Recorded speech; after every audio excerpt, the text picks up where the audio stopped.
On today's episode, we talked about cost plus. We demystified what that is, made some comparisons to fixed fee contracts. That's right. I think demystification is a great way to explain it because most projects that we do, the clients have really never done this before. Yeah. And it's important that they understand in full detail the process that will guide them through it.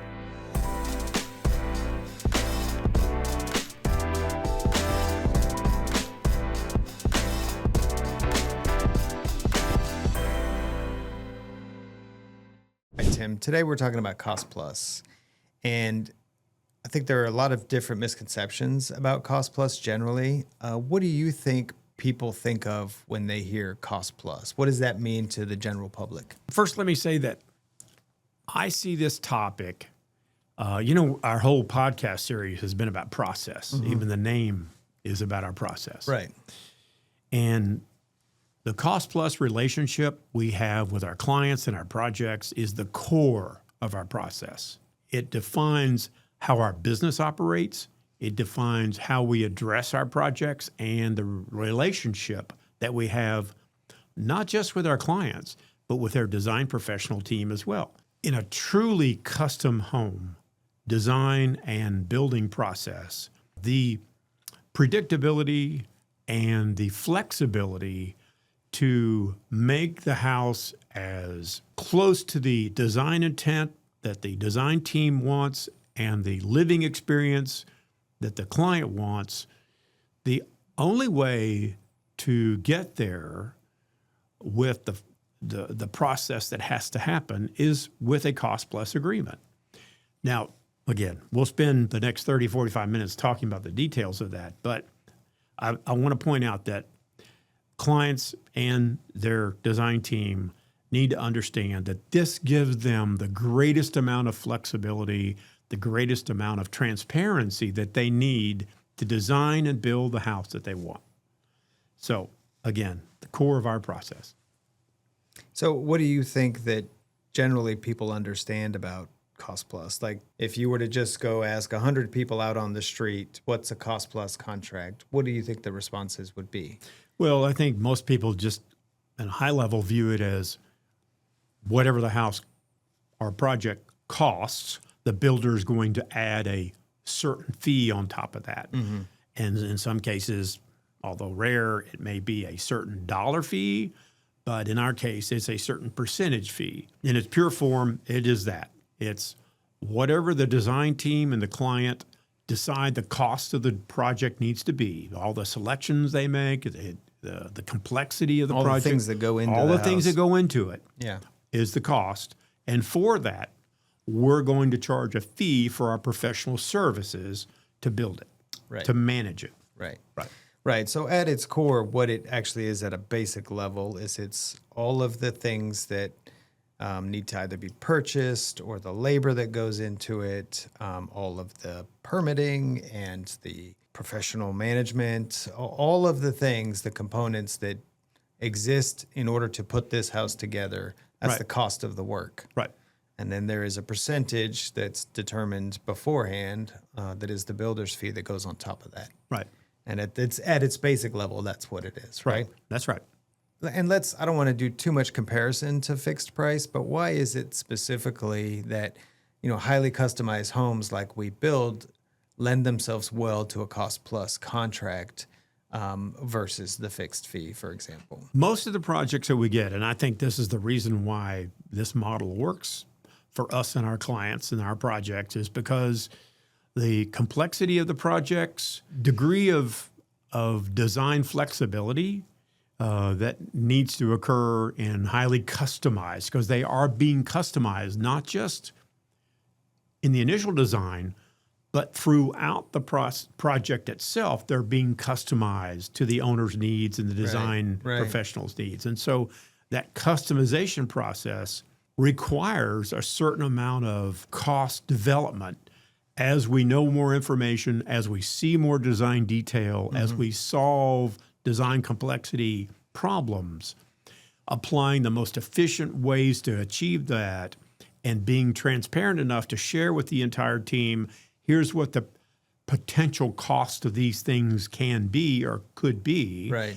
lends itself to that process. I think that's right. I think something that we need to sort of segue from that into is how is that cost determined initially, right? At some point through design, it's whether you're at CDs or at the end of DDs, at some point you develop an estimate. Right. And that estimate is based on the information that we have, the design documents, right? Right. And so that estimate can only be as accurate as the information that we're pulling off of those drawings. Right. I think something that is really important to understand is that, we do go out and get, proposals from subcontractors and estimates from vendors on material costs based on the information that we have.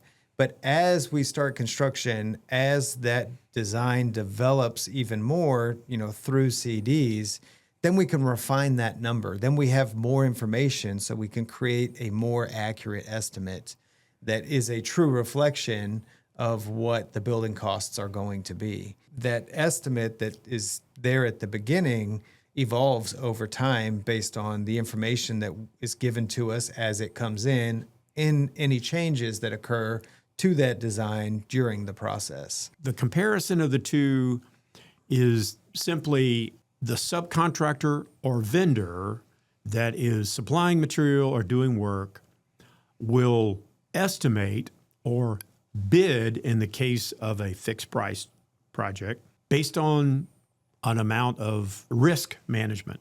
If they don't know answers to questions, if the design documents are not 100% complete, then they're going to add a substantial amount of risk management into their proposal to cover that. And so if they're going to take that risk, the owner's going to pay the premium of allowing them that extra money to absorb that uncertainty. Right.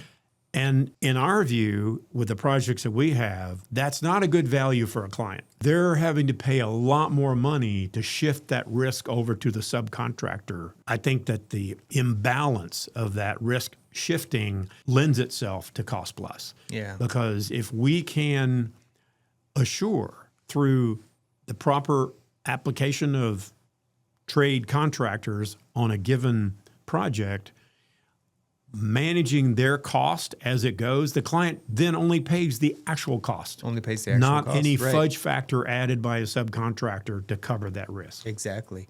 I think something that I think we should address is the notion that with a cost plus contract, the builder gets paid more if the project costs more.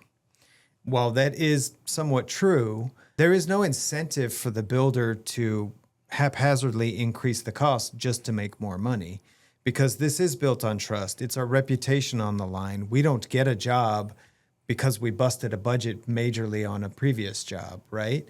People then say, well, yeah, okay, if that's true, then why not go with the fixed fee? Because then you know what it's gonna cost. Well, the idea that on a cost plus, the builder is trying to increase the cost to make more money. Well, the same is true in the inverse. On a fixed fee, the builder is trying to get things done for as cheaply as possible so they make more money. And then the client ends up with a lesser product without even knowing about it, right? And so both of these things are built on trust, whether it's a fixed fee or a cost plus. Either way, you're having to trust your builder. That's right. And I think there's this incentivization misconception that we're in a cost plus arrangement incentivized for the cost to increase. And the truth is, 2 points.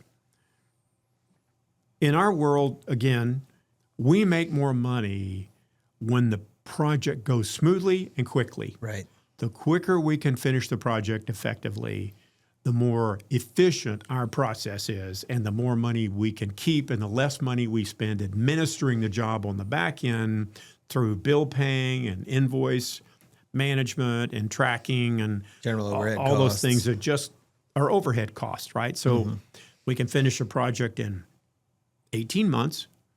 It's more efficient for us than a 24-month process. Right. Our incentivization is to get it done quickly with less changes and less cost escalation. Right. The second thing is that in any true custom home, it's not ever going to be built the way it's designed. It's going to be customized. And if that agreement with the builder is a fixed price agreement, any changes, that's their opportunity to make more money. That's right. So they're going to escalate the price through any change by charging an extra or premium fee on any change, where our fee stays the same for any change as it was originally. So in that sense, we don't really want changes. We don't have any incentive to make changes because whatever additional fee we make is kind of lost in the efficiency of the momentum. Right. Given that there are these potential changes, I'm not going to say incomplete plans, but plans that lack not all the information is there. Let's talk a little bit about contingency and what that means in a cost plus contract and what that specifically means in our process and how we use contingency. So at a basic level, we put together our estimate of construction costs. And we add a contingency line item that is, depending on the complexity of the project, between 3 and 7%, let's say. What is that number and what do we do with it? In any custom home, there are unknown unknowns. What do we not know? And we don't know what we don't know. We only know what's in the design documents and what the site tells us, what the client has communicated with us. And so we do have a certain degree of known information. But because it is a custom project that's never been done before, it's a one-of-a-kind prototype. No decent trade contractor is going to say, I know exactly what this is going to cost for me to do it, for me to do my phase. Right. They're going to say, based on the projects that I've done of similar type, similar complexity in the past, it took us about this long, and therefore I'm going to estimate that it's going to cost this. We don't know. It may take them a week or two longer. Yeah. And I should note, that's a generalization. Right. Because some of the trades, it's a very specific number, and they can give us a price and that it'll be that price. Right. For example, in drywall work, generally, if they know what the finishes are and they know the amount of square footage of coverage, to them, that's just a formulaic approach to giving us a true hard bid. Right. Right. And so, yeah, there are a number of trades that can, in a custom job, give us a hard number. Yeah. But there are a number of others that can't. So that's one example of why we have to allow for estimate numbers that we're uncertain of, right? Mm-hmm. And that's part of contingency. The other thing is things that are discovered, right? Those are like, I think some people refer to them as change orders of necessity. For example, let's assume we prepped a lot. We did the excavation and the site prep necessary for foundation, starting the foundation. Mm-hmm. All of a sudden we discover there's groundwater here. How do we mitigate that? No one knew that. It's not shown on in the design documents, not on the engineering plan. Now we have to go around and figure out a drainage plan that was not in the original estimate. Right? Yeah. That's part of contingency. Yeah. That's a discoverable thing that we have to manage. So, but let me ask this just to play devil's advocate here. If we are cost plus and we create an estimate and things change, that cost then changes, why have the contingency at all? Why is it even there? If we ultimately only charge the client for the work that's being done, what's the purpose of having this contingency that's just there? I think it's allowing for a realistic expectation. Some of the line items in the estimate that we would create are fairly well known, and others are not. Mm-hmm. So the degree of variability in each one of those may be different from line item to line item. But we do know that historically, there are going to be certain things that we will find out that we don't know right now. We just don't know which line item they apply to. Right, that's right. So we can either go line item by line item and say, let's add some uncertainty into each line item, or we can take an overall approach and say, with the degree of uncertainty here, we're going to add 5% as a line item, as a separate line item to this estimate to cover those unknowns. Yeah. And then we will figure out how to distribute those throughout the estimate at a later date. Yeah. So that's that's two different ways to approach contingency, but it's all just to cover unknowns. Yeah, it's to allow, based on our experience and the completeness of the plans, we think the project is going to cost this amount. But considering what we don't know and the historical data that we have of how projects change over time, we expect it to be that amount plus 7%, let's say. And if we don't spend that 7%, the client doesn't get charged that 7%. If that contingency line item is never used to redistribute funds, like you say, the client never gets charged. That's right. They never pay it. It's more just an expectation setting of this is what we think it's going to cost, and this is what the unknowns we think are going to cost. Right. Maybe that happens. Maybe it doesn't. Right. But it's not something that automatically gets added to the client's bill. That's right. And it can also cover things like weather delays. For example, people think that weather only affects the schedule. No, it really affects the budget or estimate, the actual cost, as much as it does the schedule, if not more. Yeah, that's right. That's right. All right. So you mentioned previously a little bit about transparency, and we talked a little bit about the trust of this all. So I think, we did touch on this, but I really want to stress that regardless of whether it's a fixed fee or a cost plus contract, that you have to trust your builder. We are, in either case, stewards of the client's money. And it does not serve us to have an adversarial relationship or one where we are trying to pull money out of the client's pockets. That doesn't serve us as a business. We wouldn't stay in business very long at all if we did that. But you don't just automatically get someone's trust, right? Yeah. And so I think what we like to do and what we have found to be successful is really get into the project as early as possible in design so that before we even start construction, before we spend any of the client's money building their home, we have had time to get to know them and for them to get to know us and our process. And I think at that point, then people truly understand what the value is in cost plus because of this transparency. And the transparency is that they see every invoice, they see every receipt, large and small, everything that is put into their home. There's paper documentation that goes with it. The client owns that. They get to see that on every draw.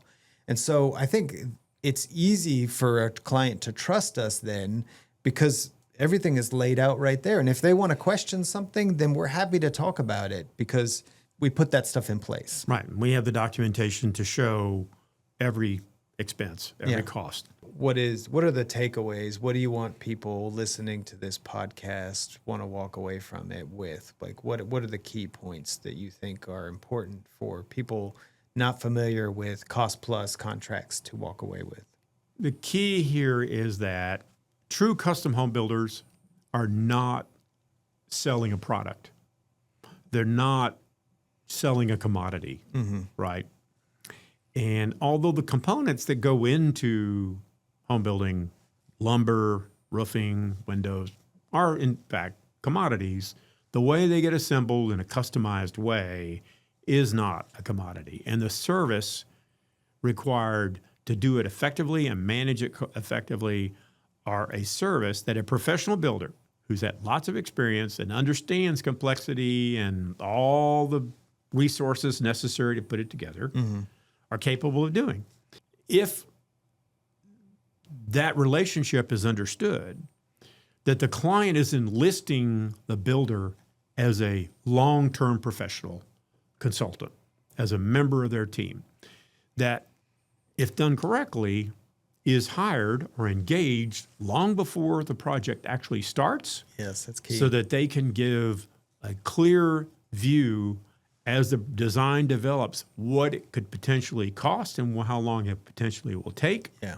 And then start construction, execute the project as the design continues to develop, and as it nears completion, manage the commissioning, as we call it, to make sure that the home performs the way it's supposed to, and it's adjusted to meet the client's needs. Clients live in different ways. Everybody has a different living experience that they expect. You know, you want your temperature cooler or warmer. The shades adjusted where they work automatically. You want the lights programmed where they come on at a certain time. All those things that all the trade professionals can do to adjust or commission a home to perform the way the client expected might not happen before the clients move in.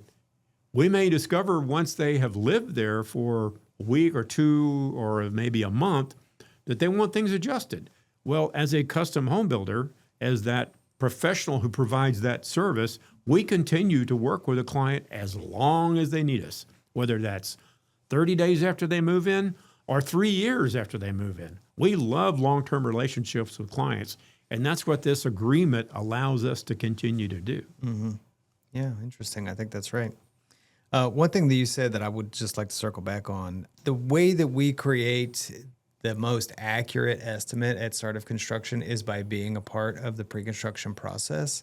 And this, what I think is an outdated system of architect draws house, sends it out to 3 builders to bid, comes back with 3 different numbers. One, that just doesn't work with cost plus because the builder doesn't have all the information or the history of how that building came together, that drawing came together. A key takeaway of this is that an integral part of a cost plus contract is being a part of the pre-construction process where you are over months developing that estimate through iterations as the design develops. Yeah, I would argue that custom homes can't be successful in a fixed price arrangement. And the reason is that that's a bold statement. It is. It is. But I mean, I think in that arrangement, the builder is going to propose or bid on a project based on what it is at that time. And if the client wants to take advantage of that fixed price, they are not going to be able to make any changes during construction. And so they will end up getting a spec home that they can choose the finishes of. If that's all they want is a spec home where they can choose colors and surface finishes, maybe that would work for them. Yeah. But if they want more flexibility and more customization as the project develops, the best way to do that is through cost plus. One of the benefits to engaging a builder early in the design process is to build that relationship, is to build that trust and understand what transparency looks like. And the more we can encourage clients who are designing a custom home to interview a number of builders, understand their process, get them engaged early so that they can build that relationship before they start construction, the higher the chances of that project being successful are. And again, I really believe that the best way to achieve that is through a cost plus open book relationship. Right. Where it's like, we understand what you're bringing to the table as the builder, speaking as the client, and we value your authority, we value your experience, and we're willing to pay you for that. Let's agree on what that payment looks like as a percentage of the total cost, and then we can move ahead with full transparency so that we see everything that happens. Yeah, absolutely. That seems to work for us as long as the communication and collaboration are there throughout the process, then we're in good shape. Yeah, absolutely. I did want to say one last thing. We have created a client guide that helps people to be familiar and get accustomed to what our process is. That includes a lot of questions answered about Cost Plus. It includes what the pre-construction process looks like, the construction and post-construction process. And really, I think is a valuable tool. So if anyone is interested in reaching out to us about a project, we'd be happy to sit down with you guys and kind of go through that guidebook and hand it off to you as a resource. So that does it for another episode of Work in Process. If you have any questions, topic suggestions, or want to reach out to us regarding a project, email us at hello@reisingerbuild.com and follow us on Instagram at reisingerbuild_ATX.